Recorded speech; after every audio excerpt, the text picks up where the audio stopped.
이재명 정부의 첫 관세 협상이 마무리가 됐습니다. 무엇보다 지혜로운 조율이 중요한 시점이었는데 미국을 방문한 여한구 통상본부장 귀국 후에 인터뷰를 했죠. 그렇습니다. 협의가 됐다는 것이 매우 중요한 것이고 그만큼 조금이라도 관계가 진전되었다는 것이 성과라고 볼 수 있겠습니다. 네. 이재명 정부의 첫 고위급 방미였는데요. 미국의 러터닉 상무장과 또 USTR 제이미슨 그리어 대표와 면담이 이루어졌습니다. 두 차례 장관급 협의였고요. 대미 협상 채널에 대한 신뢰를 새 정부가 이제 바뀌었지 않습니까? 예. 구축하는데 상당히 성과가 있었던 것으로 파악이 됩니다. 통상본부장은 미 상황이 유동적이다. 모든 가능성은 열려 있다라고 설명을 했고요. 실용에 중점을 두면서 협상을 했다. 미국 상황을 예의주시하고 있다. 상당히 또 변동성도 있다라는 점도 우리가 좀 열어둬야 될 것 같습니다. 네. 국익 극대화에 위한 방안을 찾아서 통상협의가 지속될 것이라는 점을 분명히 했고요. 다른 나라보다는 협상 속도가 좀 늦은 편이다. 그래서 안심할 수는 없다는 것도 설명을 했습니다. 협상 TF팀이 대폭 이제 확대가 됩니다. 그렇게 되면 미국 측 요구 사항을 이제 충분히 설명하고 앞으로 더 조율해 나갈 것으로 보입니다. 네, 미국 측과 어느 정도 신뢰를 형성했다라는 점이 중요한 부분으로 보이는데요. 구체적으로 어떤 내용이 오고 갔을까요? 일단 우리나라 입장에서는 관세를 최대한 깎는 게 가장 중요한 협상 부분이지 않습니까? 그렇습니다. 이미 이제 여러 항목들에 대해서 미국이 요청하고 있는 사항들이 있습니다. 예. 여기에는 이제 비관세 장벽 부분도 있고 또 방위비도 있습니다만 구체적으로 우리가 좀 조율을 할 필요가 있습니다. 아직 그것이 공개될 사항은 아닌 것으로 보이고요. 네. 통상본부장은 방미 엿새간 미국 측 주요 인사들과 이제 접촉을 했습니다. 미 상무장관 또 무역 대표와 회동됐다는 말씀을 드렸는데 속도감 있게 협상하기로 왜 늦어진 속도이기 때문에 그만큼 속도를 낼 필요는 있을 겁니다.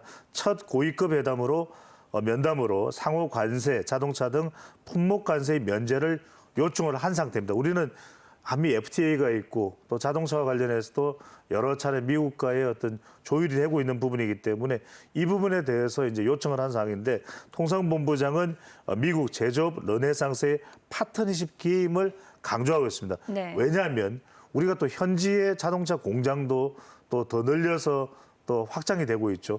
또 현대제철도 진출을 하죠. 이런 부분들을 이제 강조하는 겁니다. 예. 우리가 미국 현지에 투자하고 있는 만큼 이 파트너십이 된다. 그러면 좀 이런 부분들을 좀 감안해 줄 필요가 있는 것 아니냐라는 이야기를 하고 있는 것이고 우리에게 또 무기가 있습니다. 바로 조선이죠. 네. 그 원자력 등 협력 제안에 미국도 크게 호응을 하고 있습니다. 또 하나 우리의 강력한 무기가 바로 미국의 알래스카 프로젝트에 대한 큰 관심이다. 일본과 한국이 참여를 했으면 좋겠다라는 트럼프 대통령의 미국 의회 연설도 있었는데 우리 참여를 또 강력하게 기대를 하고 있습니다. 이 부분이 우리에게는 관세를 좀 낮출 수 있는 무기가 될 수 있는 부분이고요. IRA 바로 인플레이션 감축 법안인데 이게 이제 그동안 우리가 2차 전지대에서 또 전기 자동차에 대해서 지원을 받아왔던 부분이거든요. 예. 여기에 대해서 주요 상하원 의원들을 만나서 계속 좀 돼야 된다. 이래야 우리가 원활하게 미국에 또 수출을 할 수 있는 거 아니냐는 부분도 설명을 했고요. 한국 기업에 어려움이 없도록 미국 측에 협조를 좀 요청하는 그런 기회가 된 것으로 보입니다. 네. 그런가 하면 트럼프 대통령이 요청한 통보했던 상호관세 유예 시한은 9일 앞으로 다가왔습니다. 트럼프 대통령이 이런 이야기를 했더라고요. 각국의 관세율을 정해서 통보하겠다라고 했는데 어떻게 보십니까? 그렇죠. 미뤄질 것이라는 예상도 있었습니다만 아직까지는 모릅니다. 그런데 예. 미국에서의 반응은 통보를 하겠다는 겁니다. 트럼프 대통령이 미국 기업에 디지털세를 매기는 캐나다와 무역협상을 중단했습니다. 캐나다 이러지 마 하고 이제 엄포를 놓는 것인데 다음 달 8일 상호관세 유예 기간이 이제 만료가 됩니다. 협상을 하다가 또 다 통보를 했죠. 각 국가별로 일본에 대해서는 24%, 한국에 대해서는 25%. 근데 이 부분을 7월 8일까지 이제 유효를 했는데 만료가 되면은 각국의 이제 관세율을 통보를 할 것으로 예상이 되는데 그래도 시간이 없었기 때문에 좀 미뤄질 것 아니냐라고 생각을 했는데 트럼프 대통령 관세 임의 설정 후에 통보를 하겠다. 열흘 내에 사안을 발송하겠다. 그 이야기는 미국의 주도대로 한번 좀 지르겠다. 이런 의미도 담겨 있습니다. 트럼프 대통령은 200개 국가와의 협상은 어렵다. 관세율을 통보할 예정이다. 물론 이제 가까운 우방 국가와는 한 18, 19개 국가는 계속 협상을 해왔습니다. 근데 이 부분도 이제 협상이 완전하게 타결되지는 않은 것이죠. 영국과는 됐습니다. 모든 국가에 그래서 관세 서한을 보낼 것이다. 예. 25에서 50% 또는 10%가 부과될 것이다. 잘 보십시오.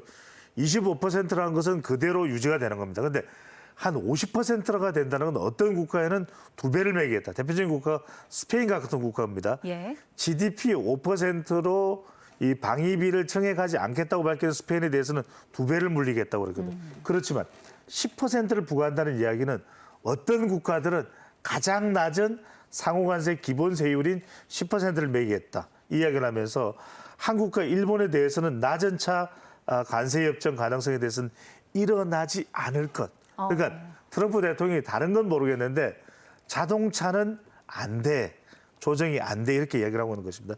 예. 2주 전에도 서한 발송을 예고했었는데 실제 이루어지지는 않았습니다. 그래서 트럼프 대통령의 압박은 더 좋은 제안을 위한 협상 카드로 인식이 되기는 합니다.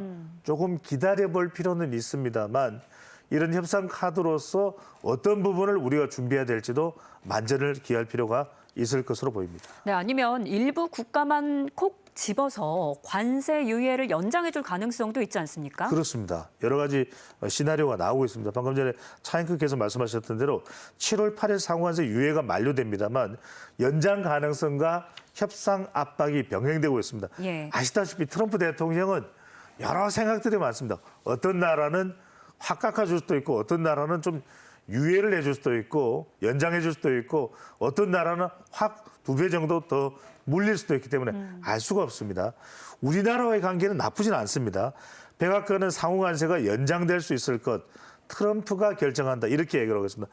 러터닉 베센트 그러니까 상무장관, 재무장관도 1순위가 아닙니다. 1순위는 트럼프 대통령입니다. 백악관은 기한 내에 제안을 안 하면 미국에 유리하게 결정한다. 그러니까 빨리 미국이 협조해야 할 만한 제안을 빨리 해라. 이렇게 또 압박을 가하고 있는 것인데 예. 미 재무장관 스콧 베센트죠. 가장 합리적인 인물로 또 정평이 나 있습니다. 주요국의 협상은 9월 1일까지 완료 희망하는다. 그 이야기는 7월 8일 때 서한이 통보돼도 이게 확정이 아니라는 이야기입니다. 네. 더 협상을 해서 9월 1일까지는 완료를 희망한다 이야기고요. 트럼프는 열흘 내에 관세율 서한을 발송할 것이다. 압박 메시지죠. 상호 관세에 유예될 수 있는 연장 가능성도 있습니다. 왜? 주가가 갑자기 흔들린다든지 네. 또 미국 내에서 인플레이션 우려가 있든지 이러면 그런 이야기를 듣고 있다가 애플 휴대폰 또 삼성 갤럭시 휴대폰 가격이 올라가요. 아 그래? 그러면 안 되지. 네. 이러면서 또 되돌이킬 가능성이 있습니다.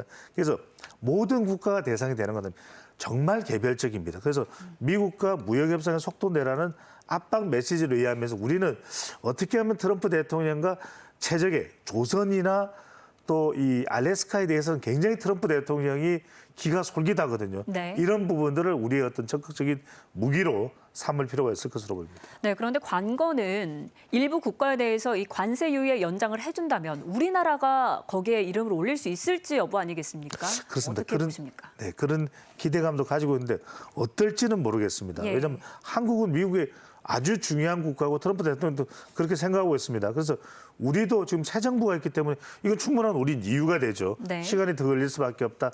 그럴 것으로 보이고 또 조선이나 앞으로 알래스카도 더 협력을 하고 또 논의를 해야 될 부분이기 때문에 시간이 더 연장될 것으로 기대는 하고 있습니다. 우리 정부는 신중한 입장을 유지하고 있습니다. 왜? 어떤 결정을 내릴지 아무도 모르기 때문입니다. 대미협상단은 관세, 비관세 장벽 해소 등에 대해서 논의하고 있는데 관세보다도 우리의 부가가치세를 없애달라, 또 소고기 원령을 조정해달라, 더 정밀한 지도를 제공해달라 이런 부분들은 우리가 선뜻 응할 수는 없는 부분이거든요. 통상본부장은 통상본부장은 협상 속도가 비교적 늦다, 안심할 수는 없다. 자동차 7강 등 품목별 관세 완화에 대해서는 미국이 정말 안 들어준다. 네. 이런 얘기를 하고 있습니다. 엄중한 상황이고요. 남은 기간 동안 최선의 성과를 위해서 노력할 겁니다. 지금 7월 8일까지 그러면 시간이 많지는 않습니다. 네. 한미 정상회담을 위해서 안보, 경제, 포괄 한미 관계 마련도 필요하다는 이야기가 나오기 때문에 아직까지 면대면 정상회담이 이루어지지는 않았습니다. 이게 상당히 중요할 것으로 보입니다. 예. 이재명 대통령과 트럼프 대통령의 협상을 통해서 상당히 우리가 예상하지 못한 또 긍정적인 타결이 이루어질 수 있거든요. 또 정상회담 전에 상호 관세 유예 유지가 더 필요해서 드라마틱한 장면이 이 정상회담 때 나와야 되기 때문에 미국의 최종 결정에 주목을 하고 있는 상황입니다.